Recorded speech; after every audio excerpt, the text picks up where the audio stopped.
And finally Akhanda के producers और arrows international के बीच का पैसों का घपला खत्म हुआ और तब जाके मद्रास हाई कोर्ट ने फिल्म के ऊपर से स्टे हटा दिया और अब फिल्म फाइनली रिलीज हो चुकी है। बालैया साहब की फिल्मों को 2D में देखने में लोगों की गांड फटती है और ऐसी फिल्म को मैंने 3D में जाकर देखी है और इस कारनामे के लिए आप सब्सक्राइब कर मेरा हौसला बढ़ाइए। और रिव्यू स्टार्ट करने से पहले बस एक बार सब लोग ट्रेडिशनल वे में मिलकर जय बालैया बोलते हैं। So guys, Akhanda 2 the Tandavam एक तेलुगु पैन इंडिया फिल्म है जो कि बहुत सारे लैंग्वेजेस में रिलीज हो रही है।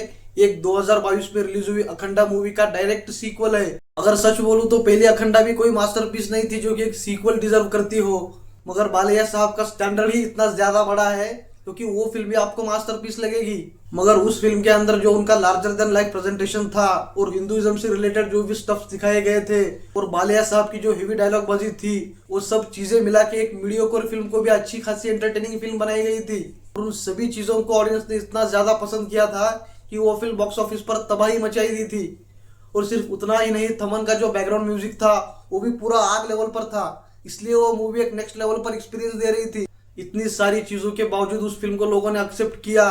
अगर किसी बालैया बाबू के फिल्म को इतनी ज्यादा एक्सेप्टेंस मिली है तो भाई सीक्वल बनना तो लाजमी था। मगर इस बार की स्टोरी पिछले अखंडा से काफी ज्यादा अलग है और इस बार विलन के रोल में सिर्फ तांत्रिक या फिर कोई बिगड़ा हुआ साधु ही नहीं है। एक Chinese commander, AI robots, artificial intelligence, भूत, पिशाच, डार्क फोर्सेस, एवी लोग, सब कुछ मिला सभी जितने भी बुरे लोग हैं सभी लोग इसके अंदर विलन है। और ये सभी लोग मिलकर लोगों के ऊपर से भगवान का विश्वास मिटाना चाहते हैं। और इतना ही नहीं, इनका मकसद है कि हिंदुस्तान और पूरे भारत का सर्वनाश करना। और इस काम के लिए उन लोगों का महाकुंभ से बेटर कौन सा टाइम रहेगा, क्योंकि 40 दिनों के लिए पूरा देश एक ही जगह पर रहेगा। और जब नेगेटिव रोल में इतनी सारी सुपर नेचुरल थिंग्स और ग्लोबल पावर रहेंगी और मजा ले इस फिल्म के अंदर किसी आर्मी या फिर पुलिस या फिर किसी इंटेलिजेंस का हाथ हो, इन सब के लिए अखंडा अकेला ही काफी है। और यही सब चूतियापा दिखाते रहते हैं हमारे बोयपति श्रीनु। और बालैया साहब अखंडा बनकर पूरे देश को बचाते हैं या नहीं, यही मूवी का प्लॉट है। और मूवी का प्लॉट सिर्फ ये एक ही नहीं है, मूवी के अंदर एक और सब प्लॉट भी है जो कि अखंडा की माँ का है। अखंडा की माँ का एक ही सपना है और जब वो मरेगी तब अखंडा ही आकर उनकी चिता को अग्नि देगा। और अखंडा पूरे इंसानियत और पूरे देश को बचाने के बाद अपनी माँ के चिता को आग लगाने के लिए आएगा या नहीं, यही मूवी का मेन प्लॉट है। और ये सब ड्रामा आप देखने के लिए तैयार हो तो गाइस ऑनेस्टली मैं आपको रोकूंगा नहीं, आप लोग जरूर इस फिल्म को देख सकते हो। फिल्म का ट्रेलर और टीजर देखने से तो इतना कंफर्म हो गया था कि बालैया बाबू इस बार सारी हदें पार कर देंगे, सभी लिमिट्स क्रॉस कर देंगे। मगर इतना ज्यादा भाई मैंने सपने में भी नहीं सोचा था कि इस लेवल का क्रिंजपना और चूतियापना में देखने को मिलेगा। आई वॉज ओके जब टीजर में दिखाया गया था जो कि बालैया बाबू अपने त्रिशूल से ही पूरे गुंडों को घुमा रहे हैं, लपेट लपेट कर मार रहे हैं, उठा कर टपक के मार रहे हैं। That was okay. वो सब तो उनके रेगुलर फिल्मों में रहता है। मगर इस फिल्म के अंदर वो पूरे अलग ही लेवल पर चले जाते हैं, लिटरली हेलीकॉप्टर का फैन तोड़कर उसको अपने हाथों से घुमा देते हैं। ये सब चूतियापा देखने को मिलता है आपको। देखो गाइस, बालैया का फंडा सिंपल और क्लियर है। मैं मूवी बनाऊंगा और अपनी तरीके से बनाऊंगा, चाहे मूवी के अंदर की हीरोइन और मुझ में 2-3 जनरेशन का गैप क्यों ना हो, और मूवी के अंदर का जो एक्शन है उसका कोई सेंस बने या ना बने, और मूवी के अंदर डायलॉग कितने भी ज्यादा हीवी क्यों ना हो, और जो भी चूतियापा चले वो बस चलता ही रहेगा। लेकिन मैं मूवी ऐसी ही बनाऊंगा, मैं बदलूंगा नहीं। और ये सारी चीजें सिर्फ बालैया के लिए ही अलाउड है। लोगों ने उनको ऐसे ही एक्सेप्ट करा है, लोगों ने उनको चेंज करने का मौका भी नहीं दिया। बालैया ऐसे ही करते आया है और वो ऐसे ही करेंगे। इट्स ऑल ऑन यू, आप लोगों को कैसी मूवी देखनी है। जब डाकू महाराज फिल्म रिलीज हुई थी वो भी बिल्कुल इसी तरीके से थी, मगर उस फिल्म का प्रेजेंटेशन पूरे अलग लेवल पर था। और बालैया जानते हैं कि लोगों ने उनको एक्सेप्ट कर लिया है और वो ऐसी ही मूवीज बनाएंगे, और वो जो भी बनाएंगे लोग उनको जरूर देखेंगे। बालैया एक अलग लेवल का लॉयल फैन बेस लेकर चलता है, वो जानते हैं कि लोग उनको जरूर देखेंगे। वो आखिर कितनी भी वाहियात मूवी क्यों ना बनाए, लोग उनको जरूर देखेंगे। बट इस मूवी के साथ प्रॉब्लम यही है कि ये मूवी जरा भी सेंस नहीं बनाती। अगर आप इस मूवी को देखने के लिए आए हो तो अपना ब्रेन डायरेक्ट थिएटर के बाहर ही रख कर जाओ। अगर आप अपना ब्रेन थिएटर के बाहर रख कर जाओगे फिर भी आपका दिमाग फट जाएगा।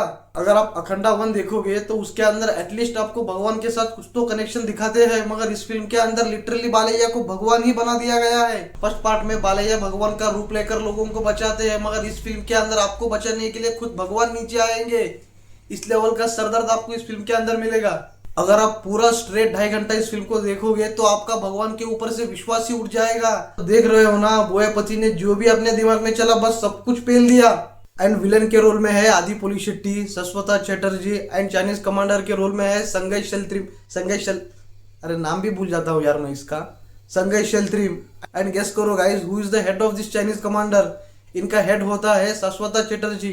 ऐसा भी नहीं है कि फिल्म का बजट कम या फिर मिड लेवल पर है, फिल्म का बहुत ज्यादा बजट है। आपने किसी एक चाइनीज बंदे को तक हायर नहीं किया, आपने लिटरली अपने ही देश के बंदे को चाइनीज दिखा दिया है। अगर सस्वता चैटर्जी का मुंह थोड़ा चाइनीज जैसा दिखता है, इसका मतलब ये नहीं कि आप लोग उसको चाइनीज पे चिपका दोगे। पूरे सभी लोग ना इस मूवी के अंदर इतने कार्टूनिश और बचकाने लगते हैं, उनको देखकर आपको थोड़ा भी फील नहीं आएगा। एंड ऑनेस्टली बालैया बाबू का इतना बड़ा लार्जर देन लाइफ ऑरा है, उनके सामने तो ये सभी बचकाने लगते हैं। सपोर्टिंग कास्ट में बजरंगी भाईजान वाली हर्षाली मल्होत्रा भी है, और इसी को बचाने के लिए पूरी दुनिया उलट पुलट कर डालते हैं। एंड संयुक्ता मेनन को फिल्म के अंदर सिर्फ एक एंटरटेनमेंट के लिए रखा गया है, उनका कोई रोल नहीं है। उनका इस फिल्म के अंदर उतना ही रोल है जितना आपकी जिंदगी में आपके क्रश का, मतलब कुछ भी नहीं। प्रेस कॉन्फ्रेंस में लोगों ने पूछा कि प्रज्ञा जायसवाल को इस मूवी से क्यों हटाया गया, देन गेस करिए बालैया ने क्या रिप्लाई करा होगा। बालैया ने लिटरली कहा कि उनका कोई ज्यादा सीन्स नहीं थे, इसलिए हमने उनको मार दिया और उनका फोटो दीवार पर लटका कर उनके ऊपर फूल जला डाली। भाई ऐसे ऐसे सेंस बनाते हैं बालैया अपने फिल्मों के अंदर। इन लोगों ने तो एकता कपूर के टीवी सीरियल को भी पीछे छोड़ दिया। और इस फिल्म के अंदर सबसे ज्यादा मजाक बना है हिंदू देवताओं का।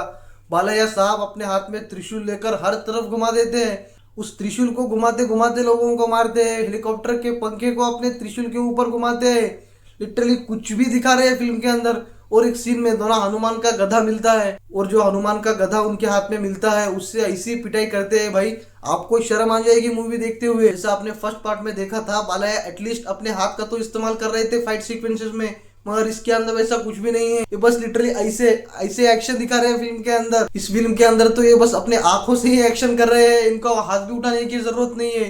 त्रिशूल भी अपने आप ही घूमता है, गधा भी अपने आप ही चलता है, हर कोई चीज यहाँ पर अपने आप ही हो रही है। ग्रेविटी की तो ऐसी माँ चोदी गई है इस फिल्म के अंदर, वो बेचारा न्यूटन कहाँ गायब है अब तक नहीं मिल रहा है। ऑनेस्टली एक सीन तो ऐसा था कि जब हर्षाली मल्होत्रा उनके सामने आती है, देन बालैया ऐसे विलन को अपने हाथ में लेकर ऐसे घुमाते हैं, उनका सिर हाथ में लेकर। पूछना चाहता हूँ डायरेक्टर साहब से, ऐसी क्या सोच थी, ऐसी क्या मजबूरी थी आपकी जो आप ऐसे सीन दिखा रहे हो? ये लिटरली मजाक नहीं तो क्या है हमारे धर्म का? जब इतनी बुरी फिल्म बनी है तो इस फिल्म के अंदर थोड़े अच्छे सीन्स भी हैं। इंटरवल सीन देखोगे, जब बैकग्राउंड में शिवा आएंगे, भाई लिटरली वो सीन आपको गूज बम्स दे देगा। क्या ही अलग लेवल से पिक्चराइज किया गया था उस सीन को, एक एक फ्रेम आपके दिल के अंदर छू जाएंगे। वो सीन्स जब आप देखोगे तो आपको प्योर गूज बम्स आएंगे, आपके पूरे आंखें खुश हो जाएगी। वो एक सीन ही गजब था पूरे फिल्म के अंदर, लिटरली वो शॉट पूरा मैग्निफिसेंट था। बस वही एक सीन आपको फिल्म के अंदर गूसबम्स दिला देगा, बाकी पूरी मूवी तो पूरी गूसबम्स ही दे देगी। एंड एक और सीन क्लाइमैक्स में जब बालैया अपनी माँ से मिलते हैं हॉस्पिटल के अंदर, वो भी सीन बहुत ही ज्यादा इमोशनल था। You will literally cry in that scene, बहुत ही ज्यादा इमोशनल कर देता है वो सीन आपको।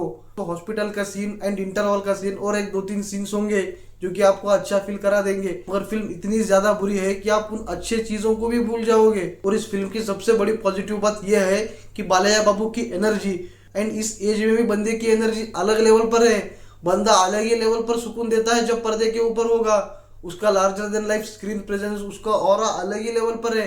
बंदा थोड़ा भी बोर नहीं होता। उसके हेवी डायलॉग जब आप सुनोगे ना, आपके कान फट जाएंगे।